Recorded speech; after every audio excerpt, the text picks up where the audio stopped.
இது விளம்பர பதிவல்ல, சோகம் நிறைந்த மேடை நாடக கலைஞர்களின் வாழ்க்கை. வணக்கம், உங்கள் பேர் சொல்லுங்கள். என் பேர் அன்ன காமாட்சி. திருச்சி ஜூலினா கூப்பிட்றது என்னோடது. மேற்கொண்டு நான் வந்து நிறைய படங்கள், அதாவது 180 படங்களுக்கு மேலே நடிச்சிருக்கிறேன். சீரியல்லையும் சன் டிவிலாம் கிட்டத்தட்ட 85க்கு மேலே நடிச்சிருக்கிறேன். உங்களுக்கு நடிப்பு மேலே ஆர்வம் வந்தது எந்த வயசுல? நான் அந்த சின்ன வயசுல திருடா திருடின்னு எங்கள் திருச்சியில் எடுத்தாங்க. அது வேடிக்கை பார்க்க. அது சாரி, இவர் சுப்பிரமணிய சிவா படம்.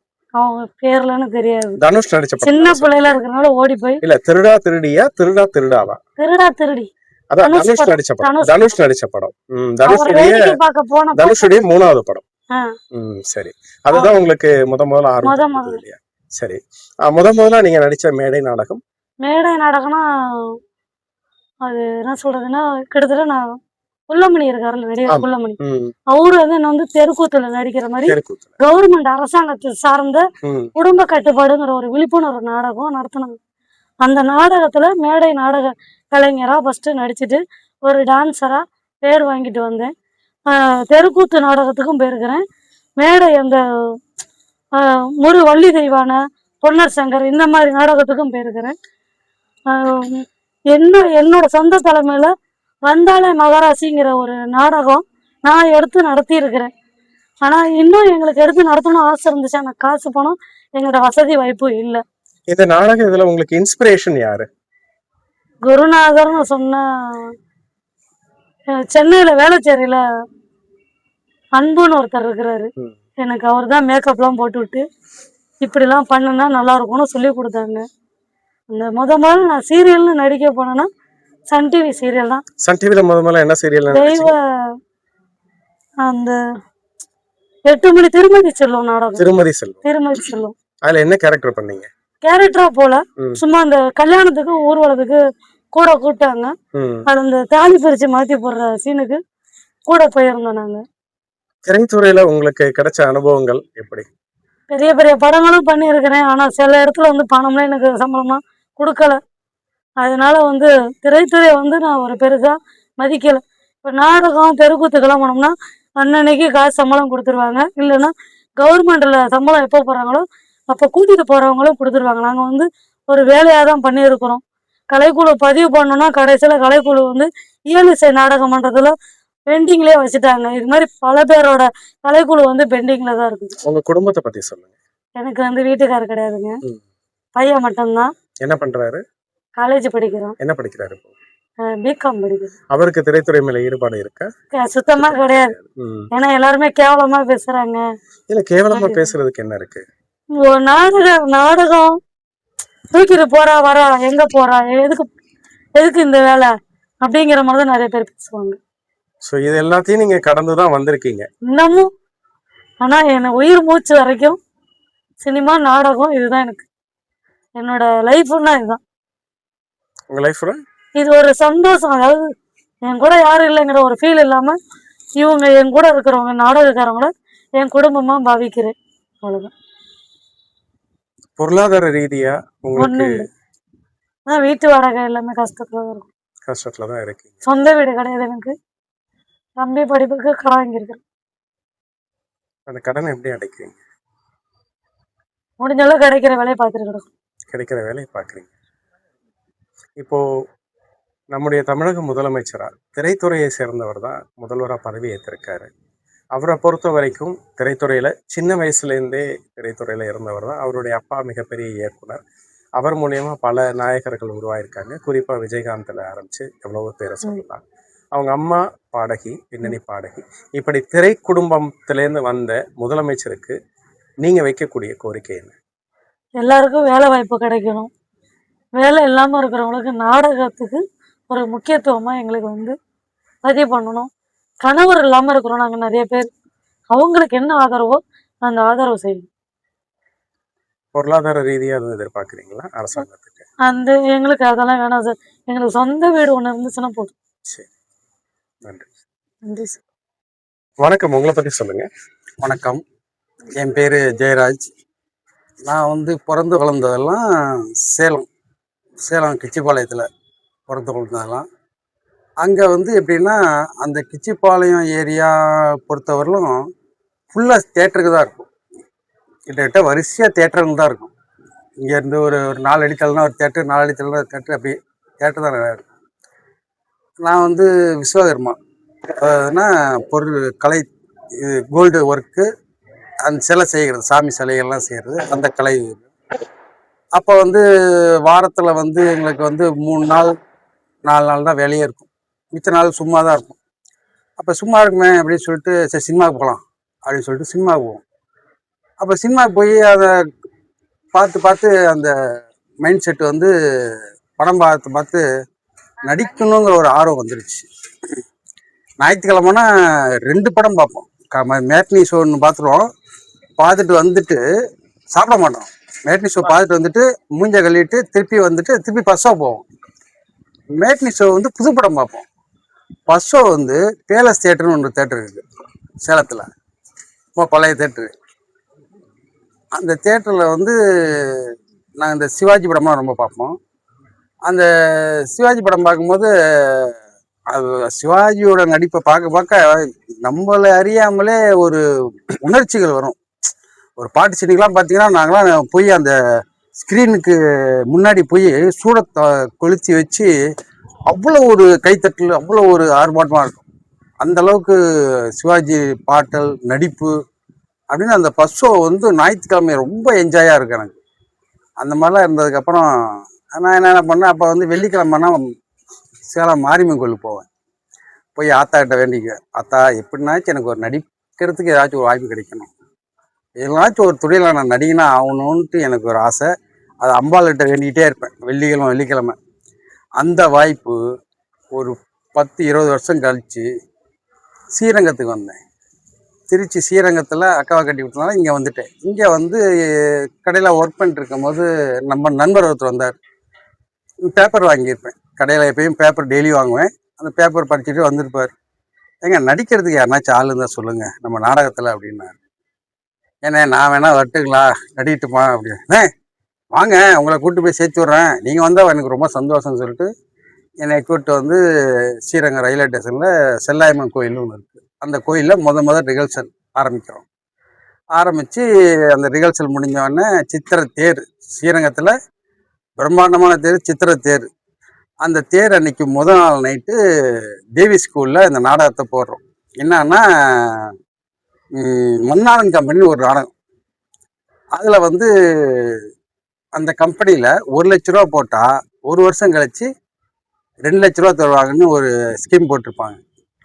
அப்போ நான் என்ன பண்ணுவேன், எப்படியோ கடன் கொண்டு வாங்கி நானும் என் ஃப்ரெண்டும் அதில் 1 லட்ச ரூபாயை போட்டு 2 லட்சம் வாங்கி நம்ம சென்னைக்கு போய் சினிமா நடிகன் ஆகிடலாம் அப்படின்னு ஒரு ஆசையில் போடு. அந்த ஒரு கதை அதுலேருந்து அப்படியே நடிக்க அவ்வளோ பேர் ஆடியன்ஸ், எவ்வளோ பேர் இருப்பாங்க. ஆனால் எனக்கு மைண்ட் செட்டு வந்து நடிக்கணுங்கிற அந்த எண்ணம் தான் வருமே தவிர அந்த ஆடியன்ஸை பார்த்து எனக்கு கூச்சமோ, எப்படி ஸ்டேஜில் பேசுகிறோமோ, நடிக்கணுமே அந்த மாதிரி அந்த கூச்சமே வரல. 1000 பேர் உட்காந்தாலும் சரி நம்ம நடிச்சு ஆகணும்னு என் மனசில் ஒரு எண்ணம். அதே மாதிரியே பண்ணினேன். எனக்கு அறிமுகமாகாதவங்களாம் வந்து என்னை ஸ்டேஜ் ஏறி பாராட்டினாங்க, நல்லா பண்ணீங்க அப்படின்னு கை கொடுத்தாங்க. அப்போ தான் நினைச்சேன், யாருன்னே தெரியல நம்மளை வந்து பாராட்டுறாங்களே அப்படின்னு மனசுக்கு ஒரு ரொம்ப சந்தோஷமாக இருந்தது. அப்போ தான் நினச்சிக்கிட்டேன், என்னைக்குமே கலைத்துறைக்கு வயசே ஆகாது. இல்லை இப்பயும் உங்களை பார்த்தாலும் வயசான மாதிரிலாம் அப்படிங்கிறத என் மனசுக்குள்ளே நான் விதைச்சிக்கிட்டது. என்றைக்கும் கலைத்துறையில் நடிக்கிறவங்களுக்கும் சரி, அதில் இருக்கிறவங்களுக்கும் சரி, வயசே என்றைக்கும் ஆகாது, என்றுமே இளமை தான் அப்படிங்கிறத என் மனசில் வச்சுட்டேன். சார், நான் உங்களுக்கு ரொம்ப பிடித்த நடிகர் வீரப்பாவா, அசோகனா, நம்பியாரா? ஆனால் தனித்தனியாக சொல்ல முடியாது. 3 பேருமே எனக்கு உங்க ஃபேஸ் பார்த்தா ஒரு பக்கம் அசோகனை ஞாபகப்படுத்துது, உங்களுடைய குரல் வீரப்பாவை ஞாபகப்படுத்துது, உங்களுடைய மேனரிசம் நம்பியாரை ஞாபகப்படுத்துது. நீங்க உங்களுடைய இன்ஸ்பிரேஷனா யாரை பார்க்குறீங்க? நம்பியாரா, வீரப்பனா, பாலையாவா? இல்லை எனக்கு வந்து வில்லன்ல பிடிச்சது வீரப்பாவை பிடிக்கும். வீரப்பா. அவருடைய ஃபெமிலியரான டயலாக் ஒன்று அவரை மாதிரி நடிச்சு காட்டுங்க. அதாவது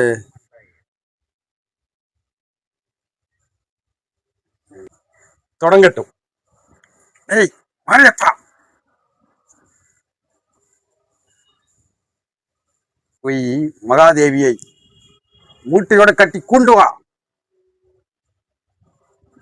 அடுத்து என்ன பண்ணுவாரு, அவன் மகாதேவி கூட்டு வான்னு சொன்னதுக்கப்புறம் இவன் மகாதேவி கூட்டு வர மாட்டாரு, அங்க இருக்க வேலைக்கார பொண்ணை தூக்கிட்டு வந்துடுவாரு. அட மலையனே, மகாதேவியை தூக்கி வா என்றால் கிழியை தூக்கி வந்தால் குரங்கை தூக்கி வந்து இருக்காயே. இப்படி அடைந்தால் மகாதேவி, அடைந்தால் மகாதேவி, இல்லையே மரணதேவி. அந்த மாதிரி அந்த இப்போ அந்த டைலாக் வந்து அந்த வில்லங்கள் சிரிச்சு காட்டுங்களேன். மகாதேவி, என் ஆசைக்கு நீ இறங்கவில்லை, உன்னை அடையாமல் நான் விடமாட்டேன். சூப்பர். உங்க குடும்ப உறவுகளை பத்தி சொல்லுங்க. எங்க குடும்ப உறவுகள் 3 பேர் லேடிஸு, 2 பேர் ஜென்ஸு. ஆனால் நான் தான் பெரியவன். நான் நாடகத்தில் சேர்ந்ததுன்னு உடனே எங்கள் அப்பா வந்து என்னை சேர்த்து விட்டார்கிட்ட சண்டைக்கு போயிட்டார். எப்படி நீங்கள் நாடகத்திலலாம் கூட்டு போய் சேர்த்து விட்டீங்க அப்படின்னு மட்டும் சண்டைக்கு போயிட்டார். அப்புறமேட்டு அவர் இல்லைங்க, உங்கள் மகன் ஆசைப்பட்டவர்களாம் சேர்த்து விட்டேன் அப்படின்னு. அதுக்கப்புறம் வந்து அந்த பேரு புகழ் சர்டிஃபிகேட்லாம் வாங்கும்போது ரொம்ப தான் இருந்தது. அப்போலாம் ரொம்ப கஷ்டம், வேலை இல்லை. இங்கேருந்து ஸ்ரீரங்கத்துலேருந்து அண்ணா சிலைக்கு நடந்தே காவிரி பாலத்தில் போக 2 ரூபா டிக்கெட்டு, அந்த காசு இருக்காது. நடந்தே ரிஹர்சலுக்கு போய் அந்த ரிஹர்சல் நம்ம அட்டன் பண்ணணுமே அப்படின்னு சொல்லிட்டு, ஏன்னா அன்னைக்கு அந்த காலகட்டம் எனக்கு மனநிலை என்னோட ராசிக்கு வந்து சொல்லுவாங்க நேரம் நல்லா இல்லை அப்படின்னு. ஆனால் அந்த சினிமா தான் எனக்கு வந்து அந்த மனசை வந்து உற்சாகப்படுத்தினது, என்னோட கவலையெல்லாம் போக்குனது சினிமா தான். இப்போ தமிழக முதல்வருக்கு நீங்க வைக்கக்கூடிய கோரிக்கை என்ன இருக்கும்? கோரிக்கைன்னு பார்த்தீங்கன்னா, முடிஞ்சவரையிலும் எங்கள் நாடகத்துறையில் சேர்ந்தவங்களுக்கு ஒரு புதிய ஒரு வழிகாட்டல் வந்து காட்டினா எங்களுக்கு ரொம்ப சந்தோஷம். எங்களுக்கு நாங்கள் பெருசாக கேட்கல, எங்களுக்குன்னு ஒரு சின்ன சின்ன வாய்ப்புகள் கொடுத்து அதுக்குண்டான இது செஞ்சாவே ரொம்ப பாராட்டுறோம். ஆனால் இந்த நாடக சங்கத்துலாம், நடிகர் சங்கத்துலாம் நடக்கிறதெல்லாம் பார்த்தா எங்களுக்கு வந்து ஆசையாக இருக்குது. நம்மளும் போய் அதில் கலந்துக்கிட்டு ஒரு ஓரமாக உட்காந்து வேடிக்கை பார்க்க கூட நமக்கு அந்த நடிகர் சங்க கார்டு இல்லையே அப்படின்னு சொல்லிட்டு நாங்களாம் வருத்தப்பட்டது உண்டு. அதெல்லாம் அவங்க எங்களுக்கு பெற்றுக் கொடுத்து எங்களுக்கு ஒரு வாய்ப்பு கொடுத்து எங்களையும் சினிமா துறையில் இணைத்திக்கிற மாதிரி ஒரு வாய்ப்பு கொடுத்தா ரொம்ப சந்தோஷம். நன்றி. வணக்கம். உங்களை பற்றி சொல்லுங்க. வணக்கம், என் பேர் எல்ஆர் சுகந்தி, திருச்சி மாவட்டம். எனக்கு 2 குழந்தைங்க இருக்காங்க. அவங்க 2 பேருக்குமே ஸ்ட்ரோக்கு, 2 கால் ஒரு கை முடியாது. இப்போ சின்னவனுக்கு இடது கால் இடது கை ஸ்ட்ரோக்கு. இதுதான் என்னுடைய வாழ்க்கை. எங்கள் வீட்டுக்காரரும் ஆர்டிஸ்ட்டு, நல்ல ட்ராமா ஆர்டிஸ்ட்டு, காமெடி ஆர்டிஸ்ட்டு. அவரை மாதிரி யாரும் காமெடி பண்ண முடியாது. அதுக்கப்புறம் பார்த்தீங்கன்னாக்கா, நான் இந்த ஃபீல்டுக்கு வந்து 1974 வந்து 16 வயசு எனக்கு அப்போ வரும்போது. இப்போ எனக்கு 66 வயசு ஆச்சு. 66 வயசு ஆச்சு. ஆனால் இப்போ பார்த்தீங்கன்னாக்கா எல்லா கேரக்டருமே பண்ணுறோம் கொள்கிறோம். ஆனால் நாடக ஆர்டிஸ்ட்டுக்கான எந்த விதமான ஒரு பெனிஃபிட்டும் இல்லை, எந்த விதமான ரெஸ்பான்ஸும் இல்லை, எந்த விதமான வாழ்வாதாரமும் இல்லை. இப்போ இந்த பிள்ளை சொன்னது மாதிரி இப்போ நாங்கள் வாடகையெல்லாம் கொடுக்க முடியாமல் ரொம்ப கஷ்டப்பட்டுட்டு இருக்கோம். எந்த விதமான விருதுகளும் எங்களால் வாங்கவும் முடியல. இப்போதான் சமீபத்தில் இந்த மாமனிதன் நாடக மன்றத்திலேருந்து எங்களுக்கு தென்னிந்திய நடிகர் சங்கத்தில் சங்கரதாஸ் சுவாமிகள் விருது கொடுத்தாங்க. அதுக்கப்புறம் நிறைய காம்படிஷனில் சிறந்த நடிகை, சிறந்த நகைச்சுவை அந்த மாதிரிலாம் நிறைய வாங்கியிருக்கோம். ஸோ இவ்வளவுலாம் வாங்கியும் நம்மளை வந்து ஒரு ஆர்டிஸ்ட்டுங்கிற முறையில் யாருக்குமே எந்த விதமான ஒரு வாழ்வாதாரமோ எந்த விதமான ரெஸ்பான்ஸோ எதுவுமே கிடையாது. இப்போ தொழிலும் எதுவுமே கிடையாது. இப்போ நாங்கள் நான் நாடக தொழில் தெரியாமல் வேற எந்த தொழிலும் எங்களுக்கு தெரியாது. அப்போ நாடக தொழிலே தான் நாங்கள் நம்பிக்கிட்டு இருக்கோம். அப்போ இந்த நாடக தொழிலை வந்து நாங்கள் இது பண்ணுறதுக்கு எங்களுக்கு யாரும் சப்போர்ட்டிங்கும் எங்களுக்கு கிடையாது. அதுதான் உண்மை. யாருடைய சப்போர்ட்டிங்கும் கிடையாது. நாங்கள் எல்லாருமே ஒருத்தருக்கு ஒருத்தர் பார்த்தீங்கன்னாக்கா அன்னாட கஞ்சி காட்சி தான். இல்லை, அதுதான் நிலைமை எங்களுக்கு, அதுதான் நிலைமை. அதனாலதான் இப்போ வந்து உண்மையிலேயே இந்த எங்களுடைய வாழ்வாதாரத்தையும் எங்களுடைய நிலைமையும் சொல்றதுக்கு இப்படி ஒரு ஏற்பாடு பண்ணி உங்களையும் எனக்கு அறிமுகப்படுத்தி விட்ட மூர்த்தி ஐயா அவர்களுக்கு தான் நான் ரொம்ப நன்றி சொல்ல கடமைப்பட்டிருக்கேன். அவரால் தான் எங்களுக்கு உங்களை பழக்கம் தெரிஞ்சிச்சு. ஆனால் அவர் ரொம்ப பிரயாசப்பட்டு நம்ம ஆர்டிஸ்டுங்களுக்கெல்லாம் ஒரு பெனிஃபிட் கிடைக்கணும், அவங்க நல்லபடியா இருக்கணும், வாழ்க்கையில அவங்க முன்னேற்றமா இருக்கணும். இவ்வளவு நாள் அவங்க கஷ்டப்பட்டுட்டாங்க. இப்ப இந்த கஷ்டத்துக்கெல்லாம் தீர்வு எங்க கிடைக்கும் அப்படின்னு சொல்லும்போது இந்த மீடியா மூலியமா தான் நம்ம கஷ்டத்துக்கெல்லாம் ஒரு விடிவு இது பண்ண சொல்லி, அதனால நீ எல்லாருக்குமே ஃபோன் பண்ணி சொல்லிடு, எல்லாருமே வந்துருவாங்க. நமது திரைத்துறையிலிருந்து வந்திருக்கும் தளபதி சிஎம் விஜய் தம்பி அவர்களுக்கு எங்களது திருச்சி மாவட்டத்தின் கலைக்குழு சார்பாக மனமார்ந்த வணக்கத்தை தெரிவித்துக் கொள்கிறோம். முதலில் உங்களுக்கு எங்களது அனைவரின் சார்பாக வாழ்த்துக்களையும் தெரிவித்துக் கொள்கிறோம். நாங்க எல்லாரும் சேர்ந்து உங்ககிட்ட ஒரே ஒரு கோரிக்கையை நாங்க விண்ணப்பமா தெரிவிக்கிறோம். எங்களுக்கு மட்டும் இல்ல, அனைத்து மாவட்டங்களிலும் இருக்கக்கூடிய கலைஞர்கள் அத்தனை பேருக்கும் எந்த விதமான வாழ்வாதாரமும் இல்லாம, வாழ்க்கையில எந்த விதமான முன்னேற்றமும் இல்லாம ரொம்ப கஷ்டத்துல இருந்துட்டு இருக்கோம். இன்னும் சொல்ல போனா எங்களுக்கு வாடகை கொடுக்கவோ, சாப்பிட்ற பிரச்சனை, பிள்ளைங்களை படிக்க வைக்கிற பிரச்சனை, இப்படி ஏகப்பட்டது இருக்கு. அப்படிங்கும்போது நீங்களும் ஒரு நல்ல கலைஞர், கலைஞர்களுடைய கஷ்டம் என்னங்கிறது உங்களுக்கும் நல்லா தெரியும். அதுவும் எங்களை போல உள்ள கலைஞர்கள் நிறைய பேர் பக்கம் பக்கமா இருக்காங்க, ஒவ்வொரு ஊர்லயும் இருக்காங்க. அவங்களுக்கும் இந்த கஷ்டம்லாம் நிறைய இருக்கு. அவங்களுடைய சார்பில் நாங்க எல்லாரும் உங்ககிட்ட கேட்கிற ஒரே ஒரு விண்ணப்பம், எங்களுடைய கலைஞர்களுக்கு நல்ல திட்டங்களா இருந்தாலும் சரி, உதவிகள் எதுவா இருந்தாலும் சரி, அதே மாதிரி நலிவுற்ற கலைஞர்களுக்கு விருதுகள் இன்னும் யாருமே நாங்க வாங்காம இருக்கோம். அந்த விருதுகளுக்கும் நீங்க ஏற்பாடு பண்ணணும். அதே சமயத்துல நலிவுற்ற கலைஞர்களுக்கு நீங்க உதவி செய்யணும். அதே மாதிரி பாத்தீங்கன்னாக்க எங்களுக்கு வாழ்வாதாரத்திற்கு உண்டான வழிவகைகளையும் நீங்க நல்லபடியா செஞ்சு கொடுங்கன்னு உங்கள்கிட்ட பணிவன்போட தாழ்மையோட கேட்டுக்கொள்கிறோம், அனைத்து கலைஞர்களின் சார்பாக. அதே போன்று இப்ப பாத்தீங்கன்னாக்கா எனக்கு 66 வயசு ஆச்சு. இதுவரைக்கும் நான் கலைஞர்கள் பென்ஷன் எதுவுமே நான் வாங்கினது கிடையாது, முதியோர் பென்ஷன் வாங்கினது கிடையாது, எந்த விதமான விடோ பென்ஷன் எதுவுமே நான் வாங்கல. அதே மாதிரி திருச்சி ஆர்டிஸ்ட் நிறைய பேர் இருக்காங்க, கணவர் இல்லாம நாடகத்துறையில இருந்து எந்த விதமான பென்ஷனும் இல்லாம அவங்களும் அதே மாதிரி கஷ்டத்துல தான் இருக்காங்க. அவங்க எல்லாருடைய சார்பாகவும் நான் கேட்கறது ஒன்னே ஒண்ணு, எங்க எல்லாருக்கும் நீங்க பென்ஷனுக்கு ஏற்பாடு பண்ணி, நலிவுற்ற கலைஞர்களுக்கு முதியோர் பென்ஷன், விடோ பென்ஷன், அதே மாதிரி கலைஞர்கள் பென்ஷன், நாடக கலைஞர்கள் பென்ஷன், இதெல்லாம் நீங்க ஏற்பாடு பண்ணி எங்களுக்கு கொடுக்கணுங்கிறத நான் உங்கள்கிட்ட தாழ்மையோட விண்ணப்பிக்கிறேன். நன்றி, வணக்கம். சார் வணக்கம். என் பேர் சூரலிமூர்த்தின்னு பேர். கிட்டத்தட்ட 56 வருஷம் இந்த நாடக உலகத்தில் இருக்கேன். ஆனால் இது வரைக்கும் எல்லா நாடகத்திலையும் நல்லபடியாக தான் நடிச்சிட்டு இருக்கேன். நலிவடைந்த கலைஞர்களுக்கெல்லாம் நல்லது நடக்கணுன்றதுக்காக இப்படி ஒரு நிகழ்ச்சியை ஏற்பாடு பண்ணி கொடுத்துருக்காங்க. நலிவடைந்த கலைஞர்கள்லாம் பென்ஷன் வாங்கிட்டு இருக்காங்க, 3000 ரூபா பென்ஷன் தான் வாங்குறாங்க. ஆனால் இந்த இருக்கிற விலைவாசியில் ஏகப்பட்ட விலைவாசி ஜாஸ்தியாக போனதுனால 3000 ரூபா பென்ஷனை கொஞ்சம் உசத்தி கொடுக்கும்படியா திரு விஜய் அவர்களை கேட்டுக்கொள்கிறேன். வேற ஏதாவது கோரிக்கை வைக்கிறீங்களா? வேற கோரிக்கைன்னா, எங்களை மாதிரி நாடக கலைஞர்களுக்கெல்லாம் நாங்கெல்லாம் 25 வருஷம் 30 வருஷமா வாடகை வீட்டுல தாங்க குடியிருக்கோம். எங்களை மாதிரி நலிந்த கலைஞர்களுக்கு சொந்த வீடுன்னு ஒண்ணு கிடையாது. வாடகை கொடுத்தே எங்களால காலம் தள்ள முடியல, குழப்பம் இல்லை. அதனால எங்களுக்கெல்லாம் வீடு கொடுத்தா எங்களுக்கு ரொம்ப நல்லதா இருக்கும். இன்னொன்னு பாத்தீங்கன்னா, இப்பெல்லாம் வயசு கம்மியா இருக்கிற பிள்ளைகளை தான் நாடகத்துக்கு எடுத்துக்கிறாங்க. 50 வயசு ஆயிடுச்சு அப்படின்னா எங்களை மாதிரி நடிகைகளுக்கு எங்களுக்கு பொழப்பு கிடையாதுங்க. அதனால எங்களுக்கு 50 வயசு பென்ஷன் கொடுத்தீங்கன்னா அவங்களுக்கு புண்ணியமா இருக்கும். அதே மாதிரி கலை பண்பாடுகளை எடுத்தவங்கள தான் எடுத்துட்டு இருக்கிறாங்க. இப்போ நாங்கெல்லாம் டீமா ஒரு ஃபார்ம் பண்ணியிருக்கிறோம், அந்த கலைக்குழுவை பதிவு பண்ணால் அதை எடுக்க மாட்டேங்கிறாங்க.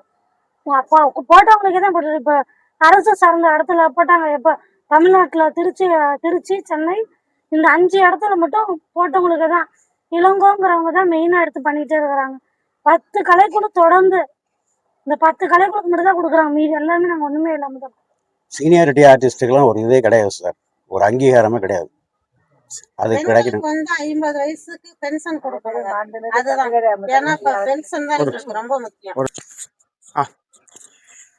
மாண்புமிகு தமிழக முதல்வர் ஐயா அவர்களுக்கு எங்களுடைய கலைக்குழு சார்பாக அனைவரும் சார்பாக எங்கள் வணக்கத்தை தெரிவிச்சுக்கிறோம். ஐயா, நாங்கள் வந்து கலைக்குழுவில் வந்து இருந்திருக்கோம். நாங்கள் வந்து எங்களுக்கு வந்து ஒவ்வொருத்தருக்கும் ஒரு வயசு. எனக்கு வந்து 57 வயசு ஆகுது. எங்கள் சகோதரிங்களுக்கெல்லாம் அதிகம் 57 வயசு. ஆனால் இது நாள் வரைக்கும் எங்களுக்கு இந்த கலைத்தொழிலில் எந்த விதமான ஒரு அங்கீகாரமும் கிடையாது. ஒரு சொந்த குடியிருப்பு கூட கிடையாது. நாங்கள் பல இடத்துல கேட்டிருக்கோம், எங்களுக்கு ஒரு சொந்த குடியிருப்பு தர மாட்டேங்கிறாங்க. ரெண்டாவது இந்த நலிவுற்ற கலைஞருக்கான உதவி பென்ஷன் பணம் அது கேட்குறோம், அதுவும் தர மாட்டேன்றாங்க. இல்லை ஒரு சிறந்த கலைஞருக்கான அவார்டுக்கு எத்தனையோ தடவை நாங்கள் வந்து கொடுத்துருக்கோம், அதுவும் எங்களுக்கு தர மாட்டேன்றாங்க. தகுதியற்றவங்களுக்கு தராங்களே தவிர தகுதி உள்ள எங்களுக்கு தர மாட்டேன்றாங்க. நீங்கள் செய்கிற நல்ல திட்டங்கள் விழிப்புணர்வு நிகழ்ச்சியில் போய் நாங்கள் போய் ரோடாக நின்று செஞ்சு சொல்லி கொடுத்துட்டு வரோம் மக்களுக்கு அரசாங்கத்தில் என்ன நல்ல திட்டங்கள் செய்கிறாங்க அப்படின்றது. ஆனால் அப்படிலாம் நாங்கள் செஞ்சுட்டு எங்களுக்கு எந்த வித அங்கீகாரமும் இல்லை. ஆனால் எதுவுமே செய்யாமல் சும்மா 2 நாளைக்கு வந்து போட்டோஸ்டூடியோ எடுத்துகிட்டு போகிறவங்களுக்கு அவங்களுக்கு வந்து அவார்டு தராங்க, பட்டயம் தராங்க, கேடயம் தராங்க. இது எந்த வித நியாயம் தெரியல. தமிழக முதல்வருடைய கவனத்தை இது தயவுசெய்து கொண்டு வந்து எங்களை மாதிரி நலிவுற்ற கலைஞர்களுக்கு கைத்தூக்கி கொடுக்குமாறு உங்களை மிக பாழ்மையுடன் கேட்டுக்கொள். நன்றி, வணக்கம். சொல்லுங்களா சார்? வணக்கம், என் பேர் ஆனந்தகுமார். வணக்கம், என் பேர் ஆனந்தகுமார். நான் ஒரு 40 வருஷத்துக்கு முன்னாடி பள்ளி பருவத்தில் படிச்சுக்கிட்டு இருக்கும்போது ஒரு நாடகத்தில் நடிக்கக்கூடிய வாய்ப்பு கிடைச்சிது. எங்கள் அப்பா வந்து ஒரு நாடக நடிகர். அவர் கூட நாடக ஒத்திகைக்கு போகிறப்பெல்லாம் என்னையும் கூட அழைச்சிட்டு போவார். அவங்க நடத்துகிற நாடகத்தை பார்த்துட்டு வந்து நானும் என் தம்பி சில நண்பர்கள்லாம் சேர்ந்து வீட்டில் அதே மாதிரி நாங்கள் சீன்லாம் கட்டி வசனங்கள் பேசி அந்த நாடக ஆசை எனக்கு அப்படிதாங்க வந்துச்சு. நான் வந்து நடிகர் திலகம் சிவாஜி கணேசனுடைய மிகப்பெரிய ரசிகன். நான் அவருடைய நடிப்பை பார்த்து வியந்து தான் நான் வந்து இந்த ஆர்வம் எனக்கு இதில் வந்துச்சு. அதாவது 40 வருஷத்துக்கு முன்னாடி திருச்சியில் கிட்டத்தட்ட ஒரு 50 நாடக மன்றத்துக்கு மேலே நாடக சபாக்கள் இருந்தது. அவ்வளோ பேர் வந்து ஆர்வமாக இந்த நாடகத்துக்கு தன்னுடைய சொந்த பணத்தை செலவு பண்ணி வெறும் கைத்தட்டலுக்கும் அந்த பொன்னாட போத்துற ஆர்வத்தில் இவ்வளோ பேர் ஆர்வமாக செஞ்சாங்க. ஆனால் அப்படி இருந்த திருச்சி வந்து இன்னைக்கு 5 நாடக மன்றம் கூட இல்லைங்க. 50 நாடக மன்றம் இருந்தவங்க இன்னைக்கு 5 மன்றம் கூட இல்லைங்கிறதுக்கு காரணம் அந்த நாடகத்தை நடத்தக்கூடிய பொருளாதார சூழ்நிலை இன்னைக்கு இல்லை. ஒரு நாடகத்தை நடத்துறதுக்கு கிட்டத்தட்ட பொறுப்பாளர்களுக்கு 1 லட்ச ரூபா வரைக்கும் செலவாகுது. இன்னைக்கு நாடக தேட்டர் வாடகையில் இருந்தால் அதை ஈடுகட்டி செய்யக்கூடிய அளவுக்கு பொருளாதாரம் இல்லாதனால நாடகத்தினுடைய எண்ணிக்கைகள் குறைஞ்சிருச்சு. இன்னைக்கு உட்கார்ந்த இடத்துல வீட்டுக்குள்ள 300 சேனல்ல படம் பார்க்குற அளவுக்கு மக்களுக்கு வசதி வந்துருச்சு. இருந்தாலும் எனக்கு அந்த 40 வருஷம் அனுபவத்துல இன்னைக்கும் தேட்டரை நிரம்பி வழிகிற அளவுக்கு மக்கள் கூட்டத்தை கொண்டு வர முடியுங்கிற நம்பிக்கை இருக்கு. ஆனால் இதுக்கு 1 லட்ச ரூபா செலவாகுமே, நம்மளால செலவு பண்ண முடியலையே அப்படிங்கிறதுனால ஏக்கமாக தான் பார்க்க முடியுதே தவிர சினிமாவுக்கு போகணுங்கிற ஆசை இல்லை. ஆனா மக்களுக்கு பல விஷயத்த விழிப்புணர்வுமா நம்ம கொடுக்கணும்னு சொன்னா நாடகத்துக்கு இணையா வேற எதுவும் கிடையாதுங்க. ஆனா இதை செய்யறதுக்கு இப்ப வந்திருக்க தமிழக முதல்வர் வந்து இந்த துறையில இருந்து வந்திருக்காரு. அவர் வந்து எளிமையா நாடகம் நடத்துறதுக்கு வேண்டிய வசதிகளை செஞ்சு கொடுத்தாருன்னா இந்த நாடகத்துறை அழியாம பாதுகாக்கப்படணுங்கிறது என்னுடைய வேண்டுகோளா வைக்கிறேன். வாழ்க நாடக கலை, வளர்க நாடக கலைமணி.